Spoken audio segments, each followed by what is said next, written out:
दीपावली व दीपदानोत्सव के अवसर पर समस्त कानपुर वासियों को, प्रदेशवासियों को व देशवासियों को बहुत बहुत बधाई व शुभकामनाएं। इस अवसर पर कामना करता हूं कि समस्त देशवासी पूर्णतया स्वस्थ रहें, जीवन के प्रत्येक क्षेत्र में सफल हों व जल्द से जल्द कोविड-19 रूपी महामारी से इस देश के सभी वासियों को निजात मिले। जैसा कि हम सभी जानते हैं कि एनजीटी के द्वारा दिए गए आदेशों के कारण इस बार उत्तर प्रदेश में पटाखा बिक्री और पटाखे चलाने पर पूर्णतया रोक है। तो मैं आप सभी से अपील करना चाहता हूं कि प्रदूषण को रोकने के लिए जो उत्तर प्रदेश के यशस्वी मुख्यमंत्री योगी आदित्यनाथ जी ने कड़ाई से प्रतिबंधित किया है पटाखों को, तो उनकी इस मुहिम में पटाखे ना चलाकर अपना योगदान दे, इसे सफल बनाएं। क्योंकि इस मुहिम को चलाने के पीछे एक सबसे बड़ा उद्देश्य ये भी है कि कोविड-19 जिसको कि कहा जाता है कि उसका फैलाव का संभावित कारण प्रदूषण भी होता है, तो उस कोविड-19 के फैलाव को भी रोकने के दिशा में ये एक कारगर कदम है। हम सभी शहरवासियों का ये कर्तव्य बनता है कि इस मुहिम में अपना सकारात्मक सहयोग करें।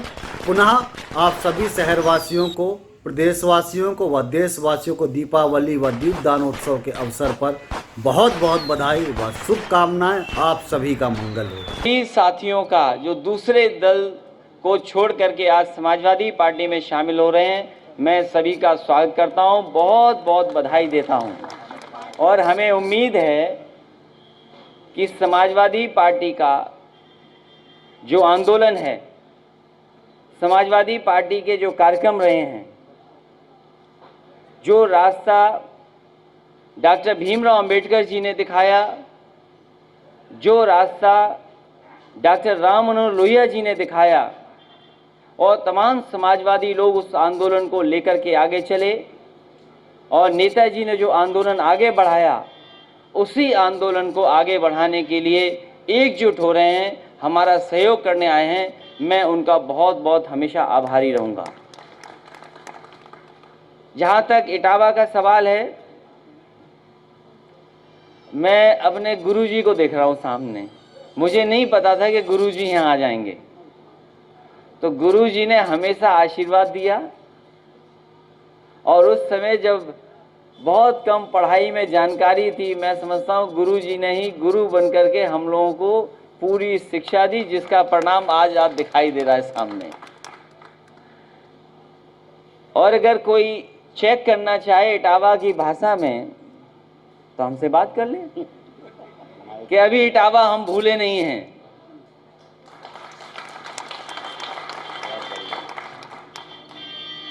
अगर आप में से कोई चाहे तो बात कर सकता है।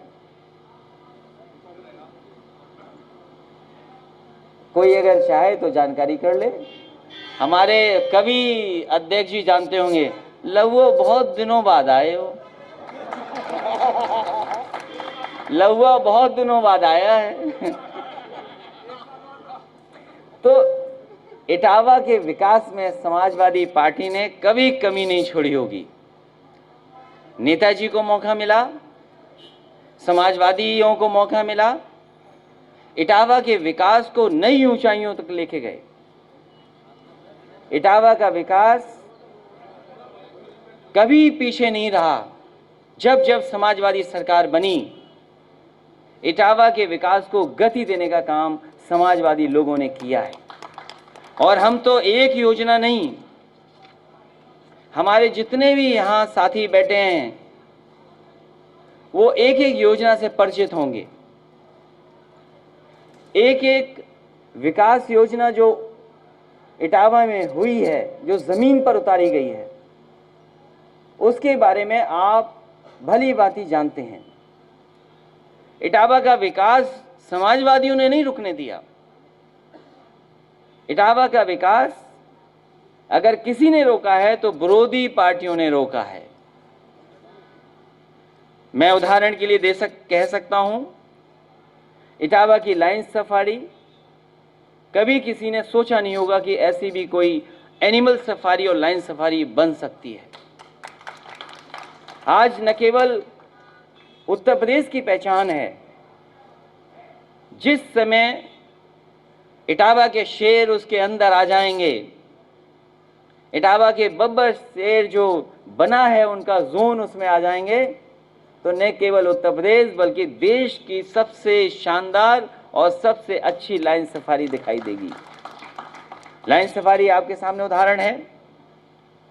इटावा से मैनपुरी जाने का रास्ता, जो लोग पुराने होंगे, जो लोग कभी पुराने बसों से चले होंगे, वो जानते होंगे कि इटावा से मैनपुरी का रास्ता कैसा था। जो लोग इटावा से मैनपुरी बस से जाते होंगे उन्हें पता होगा कि अंग्रेज़ों के ज़माने का लोहे का एक पुल था। अगर दूसरी तरफ से कोई बस या गाड़ी आ जाए तो उसको रुकना पड़ता था। ये समाजवादियों की देन है कि आज रुकना नहीं पड़ता है। 2 बस इधर से निकल जाएं, 2 बस उधर से आ जाएं, इतने चौड़े ब्रिज बन गई और सड़क भी वैसी बन गई है। रोजगार की दृष्टि से मदर डेयरी का प्लांट जो नेताजी ने शुरू किया था और समाजवादी पिछली सरकार में पूरा हो गया। मेडिकल यूनिवर्सिटी जो सैफई में बनकर के तैयार हो गई। तमाम पर्यटक सुविधाएं देने का काम समाजवादी सरकार में हुआ, जो पर्यटन को बढ़ावा दे रही है। पुलिस को आधुनिक गाड़ी देना समाजवादी सरकार का काम है। पुलिस के अधिकारियों के आवास तक बना देना समाजवादियों की देन है। तमाम सड़कें हैं, पुल हैं यमुना नदी पर। आपको याद होगा यमुना पुल पे कितने नदी पर पुल बनते थे, न जाने कितने पुल बने हैं यमुना पर या और जगह पर। अगर किसी की देन है तो समाजवादी सरकार की देन है। भरतना को जाम मुक्त करने का काम भी समाजवादी पार्टी ने किया है। जिले में फीडर सेपरेशन का काम या सब स्टेशन का काम, सबसे ज़्यादा सब स्टेशन अगर कहीं बनाए हैं किसी ने तो समाजवादी सरकार ने बनाए हैं। अब पता नहीं भारतीय जनता पार्टी जाने क्या कहती है कि एलईडी उनकी देन है। उन्होंने शायद समाजवादी आवाज़ नहीं दिखाई देते होंगे। सबसे गरीब के यहाँ एलईडी पहुँचाने का काम अगर किसी ने किया था तो समाजवादी सरकार में और समाजवादी पार्टी ने किया था। खेलों का बढ़ावा देने के लिए यहाँ से बहुत सारे खिलाड़ी न केवल इटावा में खेले हैं, उत्तर प्रदेश से लेकर के देश के पैमाने पे भी पहुँचे हैं और उन्होंने हमारे इटावा का बहुत बड़ा नाम किया, नाम को आगे बढ़ाया है। समाजवादी सरकार को जब मौका मिला तो ऐसे खिलाड़ियों का सम्मान करने का काम भी समाजवादी पार्टी ने किया है। यश भारती से भी सम्मानित यहाँ के खिलाड़ी हुए हैं। समस्त देशवासियों, नगरवासियों एवं क्षेत्रवासियों को दीपावली के पावन पर्व की हार्दिक बधाइयाँ एवं शुभकामनाएं। जय हिंद, जय भारत। नमस्कार, मैं हरीश मिश्रा यानी बनारस वाले मिश्रा जी आप सभी लोगों को, पूरे देशवासियों को, पूरे प्रदेशवासियों को दीपावली की हार्दिक शुभकामनाएं और बधाई देता हूं। आप सभी लोगों से एक निवेदन ये भी है कि कोरोना काल के प्रभाव को देखते हुए आप जरा सा भी लापरवाही ना करें। भीड़ भाड़ वाले इलाके पर अपनी उचित दूरी बनाए रखें और मुंह पर मास्क लगाए रखें। ध्यान में रखें कि जब तक दवाई नहीं तब तक ढिलाई नहीं, और पटाखे से भी कम से कम प्रयोग करें पर्यावरण प्रदूषण को देखते हुए, क्योंकि छोटे बच्चे और बुजुर्गों को काफ़ी परेशानी होती है। मेरा देश, मेरे प्रदेशवासी के लोगों को ढेर सारी शुभकामनाएं। प्रभु श्री गणेश जी की और माँ लक्ष्मी की कृपा आपके ऊपर सदैव बनी रहे, इसी उम्मीद के साथ जय हिंद, जय भारत, जय बनारस। साथियों नमस्कार, मैं रामकरण सिंह यादव, पूर्व प्रत्याशी जिला पंचायत क्षेत्र भीमऊ, पूर्व जिलाध्यक्ष अधिवक्ता सभा कानपुर ग्रामीण। मैं अपने क्षेत्रवासियों व प्रदेशवासियों तथा अपने समस्त अधिवक्ता बंधुओं को इस दीपावली के पावन पर्व पर हार्दिक शुभकामनाएं देता हूं और ये प्रार्थना करता हूं कि उन पर सदा सदा माँ लक्ष्मी की कृपा बनी रहे और वो सदैव संपन्न और सुखी रहे। बहुत बहुत धन्यवाद। नमस्कार, मैं राघवेंद्र प्रताप सिंह, युवा प्रकोष्ठ जिला अध्यक्ष जनसत्ता दल लोकतांत्रिक पार्टी फतेहपुर। आप सभी छोटे बड़े भाइयों बहनों को मेरी तरफ से, जनसत्ता परिवार की तरफ से दीपावली की ढेर सारी शुभकामनाएं एवं बधाई। आप सभी को ईश्वर दीर्घायु एवं स्वस्थ आयु प्रदान करे, ऐसी मेरी मनोकामनाएं। आप सभी को सादर प्रणाम। बिल्लौर विधानसभा को सुनो, समस्त क्षेत्रवासियों को प्रणाम करता हूँ। समस्त क्षेत्रवासियों को दीपावली की पावन पर्व पर हार्दिक शुभकामनाएं देता हूँ तथा ईश्वर से प्रार्थना करता हूँ कि आपके घरों में इस पावन पर्व पर ढेर सारी खुशियाँ माता रानी लेकर आएँ। धन्यवाद। जय दीपावली। दीपावली और भैया दूज के इस पावन अवसर पर आप सभी क्षेत्रवासियों, प्रदेशवासियों और देशवासियों को ढेरों शुभकामनाएं। साथियों, आप सभी से निवेदन है कि दीपावली के इस पावन पर्व को आप बहुत ही शांतिपूर्ण ढंग से मनाएं, पर्यावरण का विशेष ख्याल रखें और इसे सुरक्षित बनाए रखने के लिए प्रयास करें। हैप्पी दिवाली।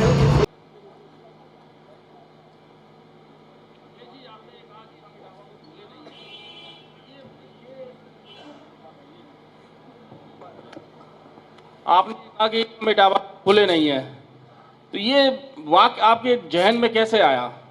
क्योंकि इटावा केवल लाइन सफारी देखने आता था, आप लोगों को नहीं देखता था मैं। नहीं ऐसा नहीं है, हम लोग नहीं, अगर लाइन सफारी अध्यक्ष जी, 22 में चुनाव आपकी 22 की ला रही, कोई राजनीतिक गठबंधन? समाजवादी पार्टी की कोशिश रहेगी कि कई दल जो हैं जिनसे बातचीत हो रही है या बातचीत हुई है या उन्होंने कभी कभी मदद की है, छोटे दलों से तो एडजस्टमेंट होगा, लेकिन बड़े दलों से कोई गठबंधन नहीं होगा।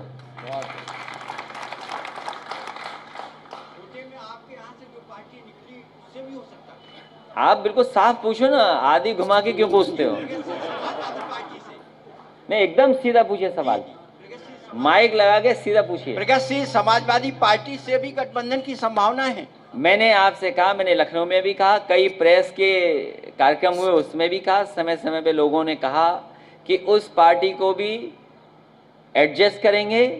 जसवंत नगर उनकी सीट है, समाजवादी पार्टी ने वो सीट उनके लिए छोड़ दी है और आने वाले समय में उनके लोग मिलें, सरकार बनाएं, उनके नेता को कैबिनेट मंत्री भी बना देंगे। और क्या एडजस्टमेंट चाहिए? Thank you. बहुत धन्यवाद आपका, सही सवाल पूछ लिया आपने। क्या गोलमोल घुमा के पूछते रहे थे आप? इतनी उम्र और अनुभव के साथ गोलमोल बात कर रहे थे।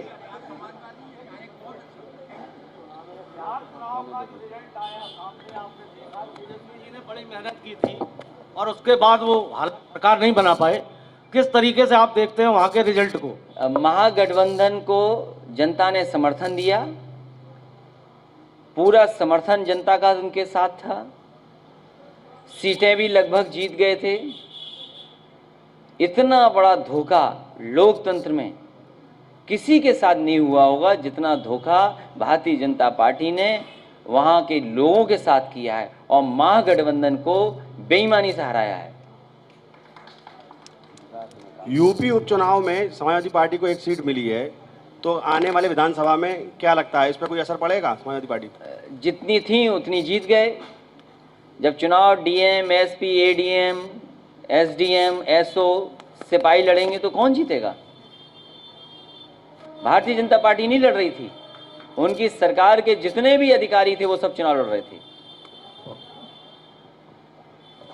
अध्यक्ष जी, आपने कहा कि बिहार चुनाव में गड़बड़ी हुई, क्या आपके पास पार्टी के पास कोई ऐसे प्रमाण मिले हैं कि वहाँ गड़बड़ी की आशंका? कमाल है, आप इतने बड़े चैनल में आप ही दिखा रहे थे कि बैलेट गड़बड़ हो गया। जो चुनाव में परिणाम आने चाहिए थे, जो जनता जान रही थी, जो समझ रही थी, सब सर्वे फेल हो गए। आप एक दिन से पहले दिन से सोचिए, इतना जन समर्थन किसकी रैली में था? सबसे ज्यादा जन समर्थन महागठबंधन की रैलियों में था। जितने भी देश के सर्वे थे उन सर्वेयों में ऐतिहासिक जीत की तरफ बताया गया, लेकिन जब मशीन खुली, परिणाम आया, रिजल्ट रोके गए, सर्टिफिकेट किसी और को दे दिए गए। यही तो आरोप महागठबंधन के नेताओं का है। क्या ये नहीं हुआ? अध्यक्ष जी, एक आखिरी सवाल और। मायावती बहन जी के बारे में कहा जाता है कि वो पाला बदल लेती हैं। अभी काफी कुछ पार्टी के बारे में कहा भी उन्होंने, तो 22 में क्या संभावना है उनके साथ गठजोड़ हो सके? समाजवादी पार्टी ने कहा है कि अपने छोटे दलों के साथ तो विचार कर सकती है, बड़े दलों के साथ गठबंधन नहीं।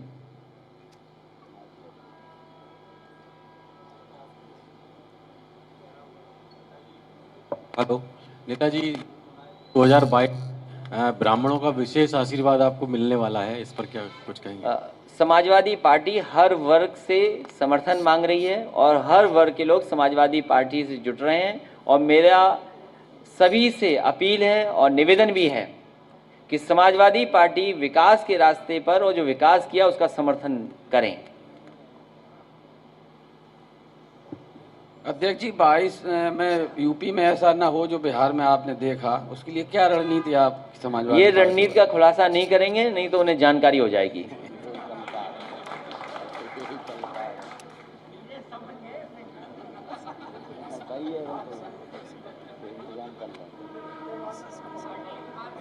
एक माइक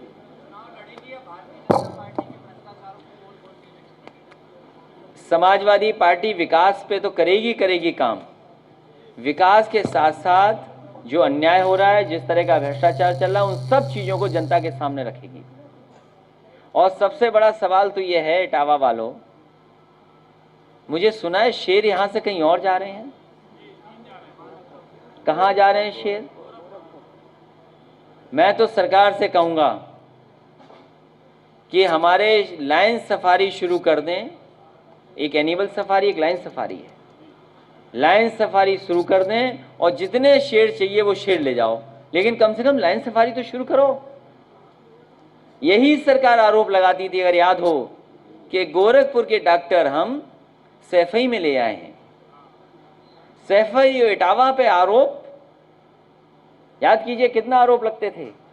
हमारे मुख्यमंत्री को जानकारी नहीं है। बुंदेलखंड एक्सप्रेसवे जोड़ दिया इटावा से, हमारे घर में रोक जोड़ दिया करके। हम उन्हें धन्यवाद देंगे, कम से कम उनकी जानकारी में नहीं हुआ, कम से कम हो तो गया कुछ, कि बुंदेलखंड आकर के इटावा में हमारे घर से जोड़ दिया। और आखिरकार उन्हें शेर की भी जरूरत यहीं से पड़ी। उनके पास कोई शेर नहीं है, ये बात तो साबित हो गई।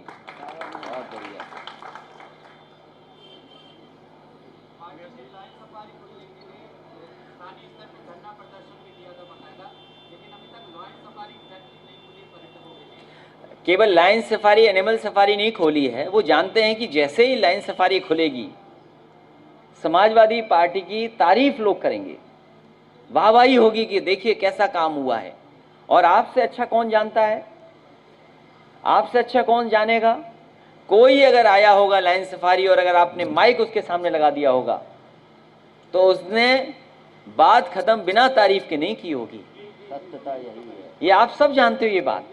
तो वो जानते हैं कि अगर लाइन सफारी खोल दिया तो इटावा के लोग पूरा वोट समाजवादी पार्टी को दे देंगे, इसलिए नहीं खोल रहे जानबूझ करके। जिस लाइन सफारी से रेवेन्यू मिलने लगे, जिस सफारी का मुनाफा होने लगे, ऐसे सरकार के कितने विभाग हैं जो मुनाफे में हैं?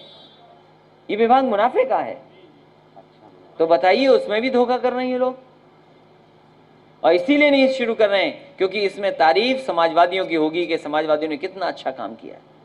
और समाजवादी सरकार बनेगी तो जो हमारे वॉकर्स हैं या जो साइकिलिस्ट हैं, सुरक्षा का अच्छा इंतजाम करके सुबह अगर उसमें साइकिल चलाने जाना चाहेंगे और वॉक करने जाएंगे तो समाजवादी पार्टी की सरकार उसको खोल देगी जनता के लिए।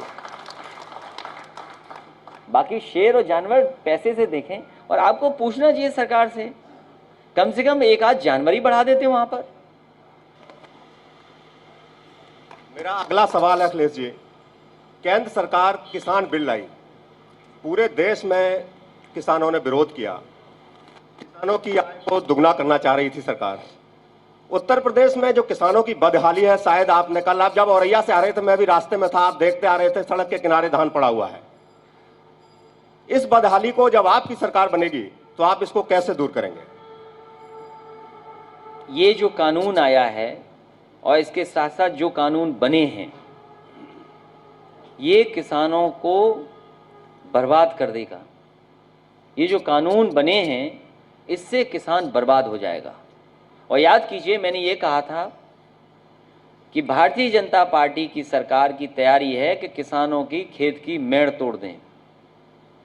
और वहीं राज्यसभा में आदरणीय प्रोफेसर राम गोपाल जी ने कहा था कि ये जो कानून आया ये डेथ वारंट है। समाजवादी पार्टी की कोशिश थी और प्रयास चल रहा था कि किसानों को उनकी आय भी बढ़े और जो सरकार तय करती है एमएसपी वो भी उन तक पहुंच जाए। इसके लिए लगातार मंडियों को बेहतर कर रहे थे। अगर एक्सप्रेसवे के किनारे जाएंगे आप तो मैनपुरी में जितनी समाजवादी सरकार में बनी थी मंडी, उतनी बनी छूट गई। इसी तरह आलू के लेकर के एक बहुत बड़ी मंडी बन रही थी, वो कन्नौज में थी, वो भी उतना ही काम छूट गया। लखनऊ में भी मंडी बन रही थी, वैसी की वैसी छूट गई। औरैया में मंडी का सुधार क्या कर सकते थे वो भी किया, इटावा की मंडी का सुधार किया, और क्या सुविधा दे सकते हैं वो भी सुविधा देना शुरू हो गया था। लेकिन सब सुविधाएं भारतीय जनता पार्टी ने छीन ली हैं। हम भारतीय जनता पार्टी के लोगों से कहना चाहते हैं और पूछना चाहते हैं, आप कहते हैं कि वो दुनिया की सबसे बड़ी पार्टी है। उन्होंने एक मिस्ड कॉल नंबर बनाया, कहा कि जिसको सदस्य बनना है हमारे मिस्ड कॉल करिए और सदस्य बन जाइए हमारी पार्टी का। हम उसी मिस्ड कॉल पार्टी से पूछना चाहते हैं, हमारा किसान किस फोन पर मिस्ड कॉल दे जिससे कि उसकी आय दोगुनी हो जाए और एमएसपी मिल जाए। हमें भारतीय जनता पार्टी वाले बताएं कि वो फ़ोन नंबर कौन सा है जिस पर मिस्ड कॉल किसान कर दें और हम नौजवान नौकरी मांग लें उनसे। अखिलेश जी, मेरा सवाल आपसे फिर वही है। मैंने आपसे ये पूछा कि अगर आपकी सरकार आएगी तो किसानों को आप कैसे राहत देंगे? मैंने आपको बताया कि जो मंडियां बनी हैं और जो सुविधाएं दे सकते हैं किसानों को वो देंगे। अब ये जानना चाहते हो कि हम क्या करेंगे। हम जो बोल देंगे वो भारतीय जनता पार्टी ने कर दिया तो उसका क्या करोगे तुम? हम आवाज उठा रहे हैं कि एमएसपी दीजिए, खजाना है आपके पास पैसे, क्या दिक्कत है? हम एक ही उदाहरण देंगे आपको। जिस समय चीनी मिलों को घाटा हो रहा था और चीनी मिलें तैयार नहीं थी, चीनी मिलें इस बात के लिए तैयार नहीं थी कि किसानों को जो गन्ने की है वो कीमत मिल जाए। आप याद कीजिए 2016 का बजट और उससे पहले का बजट और सप्लीमेंट्री बजट, उसमें किसान को पैसा देने के लिए 2000 करोड़ रुपए सरकार ने दिए थे कि किसानों का गन्ने का भुगतान हो जाए। तो 2000 करोड़ सरकार ने दिए थे। उनके जो को जनरेशन था, क्योंकि उससे उनको बिजली बेचते, सरकार से कुछ पैसा कमाते, तो वो भी पैसा कहा गया था कि जिन किसानों का गन्ने का भुगतान करेंगे उसी का सरकार पेमेंट करेगी। मुझे खुशी है इस बात की कि उस समय किसानों को बढ़कर के गन्ने का मूल्य मिला। हर साल गन्ने के पैसे बढ़ाए गए, 40 रुपए बढ़ाया गया और गन्ने का बकाया नहीं छूटने दिया। तो इसी तरह समाजवादी सरकार बनेगी, चाहे गेहूं हो, धान हो, मक्का हो, सरसों हो। और दूसरा उदाहरण मैं दे दूं आपको, और जो कभी कभी घर में आप शौक से टीवी का एडवर्टाइजमेंट देख करके एडिबल ऑयल खरीद लेते हो जिससे खाना बना लेते हो, और कहा जाता है कि इस एडिबल ऑयल के खाने से अगर पूड़ी बनेगी या कोई खाना बनेगा तो आप स्वस्थ रहेंगे। क्योंकि मैं कंपनियों के नाम नहीं बोलना चाहता हूं। वो कौन से एडिबल ऑयल हैं? क्या हमारा सरसों का तेल खराब है? क्या हमारे गांव का घी खराब है?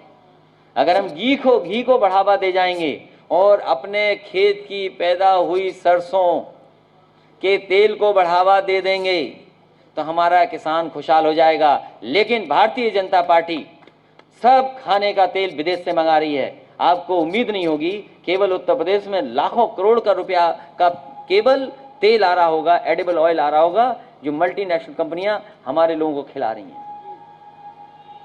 तो दो ही उदाहरण दिए, अगर समझ पाओ तो समझ जाओ। आप भी वोट समाजवादी पार्टी को देना खुशहाली आएगी। अखिलेश जी, मेरा आखिरी सवाल है आपसे, जब से भारतीय जनता पार्टी की अरे अपना सरकार बनी परिचय है, तो दे दो भाई। गोपाल जी से पूछ अरे लीजिएगा। गोपाल जी जानते हैं, जेब में रखते हैं गोपाल जी के आपको। आप परिचय दीजिए अपना। मैं Shekhar Yadav, the Sunday views का अच्छा, रिपोर्टर संडे हूं। व्यूज को बहुत धन्यवाद। तीसरा सवाल पूछिए आप। मेरा आखिरी सवाल है आपसे। और जब तक खत्म हो जाए तब तक सवाल पूछना। नहीं, मेरा आखिरी सवाल है आपसे अखिलेश नहीं, एक जी। और पूछोगे मेरी तरफ से। शेखर जी, एक और पूछोगे, इसलिए आखिरी नहीं हो सकता आपका सवाल। जी, पूछो। जब से भारतीय जनता पार्टी की सरकार आई है, महिलाओं पे जुल्म बढ़ गया है, जबकि इन्होंने ये आश्वासन दिया था कि हम महिलाओं को सुरक्षा देंगे। हाथरस कांड हुआ, आपने इटावा के इतिहास की बात की तो मुझे याद आया, हाथरस कांड हुआ। हाथरस कांड में भी इटावा की सीमा कुशवाहा जो एडवोकेट हैं, जो निर्भया कांड की एडवोकेट रही हैं, उन्होंने भी बहुत फाइट किया, धर्मेंद्र जी भी गए थे। लेकिन लोगों के मन में एक सवाल उठता रहा कि अखिलेश जी यहाँ नहीं आए, क्या कहेंगे आप? हालांकि ये सवाल बहुत अच्छा आपने इसलिए पूछा कि बहुत सारे लोग ये कहते थे हम हैं कहाँ, क्यों नहीं आए। और ये भी अच्छा है क्योंकि आपको ये नहीं पता है कि उस मौके पर कौन था, मौके पर लड़ाई कौन लड़ रहा था। जिस दिन घटना हुई, मुझे खुशी है समाजवादी पार्टी के कार्यकर्ता उसके गांव के बाहर बैठ गए जाकर के, उसी रात को, उसी शाम को धरना दिया। मैंने अपने उस कार्यकर्ता को फोन मिलाया, मैंने कहा कि आप धरना देते रहना, धरना से मत हटना, क्योंकि उस परिवार को न्याय दिलाना है। और मुझे खुशी है हिम्मत से वो जुटे रहे। उसके बाद उसी कार्यकर्ता से मैंने कहा कि अगर तुम बात करा सकते हो तो उसके भाई से बात कराना। उसी दिन रात में जब वो बेटी घर पहुंची है, गांव में आई है दिल्ली से, उसके भाई से मेरी बात हुई और भाई ने मुझसे निवेदन किया कि आप ऐसा करिए कि मेरी बहन की डेड बॉडी मुझे दिलवा दीजिए, कम से कम आखिरी जो कार्यक्रम होते हैं पारिवारिक कार्यक्रम हम कर लें और परिवार के लोगों को देखने और दर्शन करने का मौका मिल जाए। मैंने उस भाई से कहा कि मैं एक बार कोशिश करूंगा, लेकिन मैं जानता हूं ये सरकार नहीं मानेगी। उसके बाद क्योंकि जिला अधिकारी का मेरे पास नंबर नहीं था उस समय, क्योंकि जिस जगह में था उस समय रात के 1:30, यहाँ पर 1:30 बज गया था, वहाँ समय ठीक था। मैंने 1:30 बजे ही अपने एमएलसी को फ़ोन किया। एमएलसी पे जब नंबर नहीं मिला, उनका फ़ोन नहीं उठा रात के 1:30 बजे, तो मैंने नंबर ढूंढ करके डीएम को नंबर मिलाया। डीएम ने एक बार तो फ़ोन उठाया और दूसरी बार फ़ोन नहीं उठाया उन्होंने। जब दूसरी बार फ़ोन उन्होंने नहीं उठाया तो मैंने जानबूझ करके उस दिन का मैसेज किया और मैंने उस मैसेज में रात के 2:30 बजे मैसेज किया और मैंने कहा, जो डीएम के लिए मैसेज मैंने किया, मैंने मैसेज किया कि कृपया परिवार की आखिरी इच्छा का सम्मान करें अखिलेश। और मुझे लगता है वो मैसेज मिला था उसे, लेकिन उसके बावजूद भी उस जिलाधिकारी ने वो सम्मान उसका परिवार का नहीं होने दिया। उसके बाद जो हमारी पार्टी कर सकती थी, हमारी पार्टी ने लड़ाई लड़ी। ये अतुल प्रधान खड़े हैं, आप पूछ लीजिए। उस मौके पर सीओ था, इन्होंने सीओ से बात कराई मेरी और मैंने सीओ से कहा कि सीओ तुम बहादुरी से लड़ जाना और न्याय दिलाना बेटी को। लेकिन न जाने कहाँ का दबाव था कि उस परिवार के साथ अन्याय हुआ, उस बेटी को न्याय नहीं दिया। हमें कभी कभी दुख होता है आप लोगों पर, चैनल वालों पर। जब समाजवादी कार्यकर्ता पहुंचे तो यही चैनल के कई लोगों की भाषा क्या थी। जब समाजवादी पार्टी के कार्यकर्ता पहुंचे थे, आप दोबारा निकाल करके देखिए वीडियो, अगर और दल के लोग जाएं तो उसको आप आंदोलन और प्रदर्शन कहते हैं, और समाजवादी पार्टी के कार्यकर्ता जाएं तो उन पर लाठी और अन्याय करते हो आप। और न जाने किस भाषा का इस्तेमाल करते हो, जो अनपार्लियामेंट्री लैंग्वेज है वो टीवी चैनल इस्तेमाल कर रहा था। वो मेरे पास रिकॉर्डिंग है, ऐसा नहीं है कि रिकॉर्डिंग नहीं है, पूरे देश और दुनिया ने देखा। वो शब्द मैं बोल भी नहीं सकता हूं जो समाजवादी पार्टी के कार्यकर्ताओं के बारे में उस चैनल के लोगों ने कहा। तो उस बेटी को न्याय दिलाने में समाजवादी पार्टी खड़ी रहेगी और हमें उम्मीद है कि उत्तर प्रदेश में जनता समाजवादियों की एक बार मदद करेगी, जैसे ऐसे दोषी अधिकारियों पर भी न्याय के अंदर रह करके कार्रवाई हो। और एक बेटी का आपने उदाहरण दिया, कल का वीडियो जिस किसी ने भी देखा होगा, जो शादीशुदा लोग हैं जिनके बच्चे हैं घर में, क्या कोई कल्पना कर सकता है कि उसकी पिताजी को पुलिस उठा ले जाए, मारती ले जाए और बेटी पुलिस की गाड़ी को मार रही हो, भाग रही हो पीछे, उसके बावजूद भी क्या कार्रवाई की आपने? आपने 2 अधिकारी भेज दिए और कहा मिठाई खा लो जाकर के, मिठाई खिला दी। लेकिन मुझे खुशी इस बात की, मैंने उस बेटी का वीडियो भी सुना है, जब एक पत्रकार उससे सवाल पूछ रहा है कि क्या पुलिस ने मारा था, पीटा था, अपमानित किया था, वो चुप हो गई और कैमरे की तरफ नहीं देख रही थी। इसका मतलब ये था कि हाँ, पुलिस ने उसके पिताजी के साथ अन्याय किया था। क्या आप सोच सकते हो कि बेटी देख रही हो, पिता पिट रहा हो? ये वही लोग हैं जिनके परिवार नहीं है, वही लोग ऐसा कर सकते हैं और वही लोग देख सकते हैं। आप क्या उम्मीद करोगे भारतीय जनता पार्टी से? एक बेटी, न जाने कितने हैं बेटियों के साथ अन्याय हुआ है। जो सबसे अच्छी योजना थी वो भी खत्म कर दी, 1090। और क्या ये योजना बनाई? 100 नंबर, क्योंकि समाजवादी सरकार का है, क्योंकि उन्हें नंबर बढ़ाना था, 112 कर दिया। क्या ये वही योजना नहीं है, वही गाड़ी नहीं है क्या? कभी आप सोचो, क्या इन्होंने एक टायर भी बदल दिया होगा उसका? गाड़ी का टायर बदला नहीं, केवल रंग पे अपना नंबर लिखा लिया। तो क्या करोगे सरकार पे? क्या उम्मीद है? और कितने नाम बदल दिए। मैंने उस समय भी कहा था, इस देश के कई बार प्रधानमंत्री रहे अटल बिहारी वाजपेयी जी, उनका केवल सम्मान यहाँ नहीं है, पूरे देश सम्मान करता है। जब वो समाजवादी पार्टी का सरकार का बना हुआ स्टेडियम, उसका नाम बदल रहे थे, वो भगवान विष्णु के नाम पर था, उसका नाम बदल रहे थे, उस समय भी मैंने कहा। जब लोक भवन में प्रतिमा लगा रहे थे, उस समय भी मैंने कहा वो रहने वाले बटेश्वर के थे। कम से कम बटेश्वर में ऑक्सफोर्ड जैसी, कैम्ब्रिज जैसी यूनिवर्सिटी तो बना देते। क्या पैसे की कमी है दिल्ली सरकार को? क्या पैसे की कमी है उत्तर प्रदेश की सरकार को? सब नोटबंदी से तो पैसा इकट्ठा कर लिया है। कोई कमी हो तो बताओ। लेकिन क्या मिला बताइए आप? क्या बटेश्वर को मिला कुछ? तो जो अपने नेता का सम्मान न करते हों, उनसे क्या उम्मीद करोगे आप? एक मंत्री कुछ ट्वीट कर रहे हैं, हालांकि बोलना नहीं चाहिए उन मंत्री के बारे में, बहुत दुखी हैं वो दुखी इसलिए हैं, उनके विभाग में कुछ चल ही नहीं रहा, उनकी चलती नहीं है, उन्हें कई बार टेंडर कैंसिल करना पड़ता है। और उस विभाग के साथ और मुख्यमंत्री का ये रिश्ता पुराना है, कोई नया रिश्ता नहीं है। इस विभाग का और मुख्यमंत्री से रिश्ता ऐसा ही होता है। तो आप सोचिए, इतने दुखी मंत्री हैं वो, उनका सपना कुछ और था, उनका सपना इतना बड़ा था। और सपना देखते हैं, आजकल भी देखते हैं। और कैसे नींद आती होगी तो ये तो भगवान बता सकते हैं कैसे नींद आती होगी, तो समय तो बच रहा है, समय बच ही नहीं रहा। उन्हें नींद नहीं आ रही आजकल, क्योंकि समय नहीं बचा है सरकार का। एक बार गलती से वो सपने में सोचे कि वो इस प्रदेश के मुख्यमंत्री बन गए, और उन्होंने जानकारी की कि मुख्यमंत्री कहाँ बैठते हैं, तो उन्हें पता लगा कि मुख्यमंत्री शास्त्री भवन में बैठते हैं। सुबह जब सपने से जागे, तैयार होकर के जाकर के शास्त्री भवन में बैठ गए। अपने नाम का तख्ती भी लगा ली उन्होंने, जिस कुर्सी पर मुख्यमंत्री बैठते उस मुख्यमंत्री कुर्सी भी बैठ गए। लेकिन जब असली मुख्यमंत्री ने दूसरे मुख्यमंत्री को जगा दिया, जब तख्ती फेंक दी और कुर्सी पे दोबारा नहीं बैठ पाए, वो आप जानते होंगे कौन है। वो नाम हम नहीं बताएंगे, आप लोग बेहतर समझते होंगे। उनका सपना बड़ा हो, हमें उम्मीद है कि उनका सपना ऐसा ही रहे। क्या उनका सपना पूरा हो जाएगा?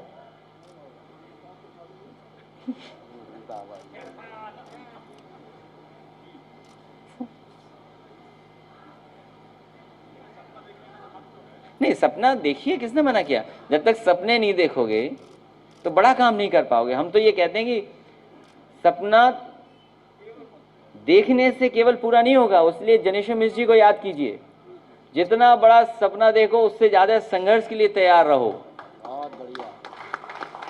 तो अगर वो बनना चाहें, अपना सपना पूरा करना चाहें, तो अभी भी करने को तैयार है वहां लोग, कर लें सपना पूरा, हिम्मत तो जुटाएं।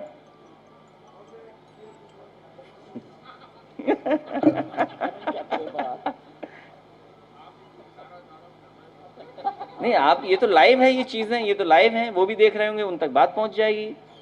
और सरकार के लोग भी यहाँ बैठे होंगे, एलआईओ के लोग भी कुछ कागज में लिख रहे होंगे, और अपने पत्रकार भी तो एलआईओ हैं। ये पूरा हमारी जितनी बातचीत है और जितने लोग हैं सबकी रिकॉर्डिंग करके बीजेपी को दे आएंगे, एक पूरी रिकॉर्डिंग बीजेपी वालों को। लेकिन जो बीजेपी वाले सुन रहे हैं, आज तो हमें यहाँ इसलिए बैठना पड़ा कि हमारा कार्यालय नहीं है। हमने सुना है भारतीय जनता पार्टी ने बड़ा शानदार कार्यालय बनाया है, बताइए हम लोग पीछे रह गए। अब करेंगे कुछ कार्यालय का अच्छा इंतजाम आने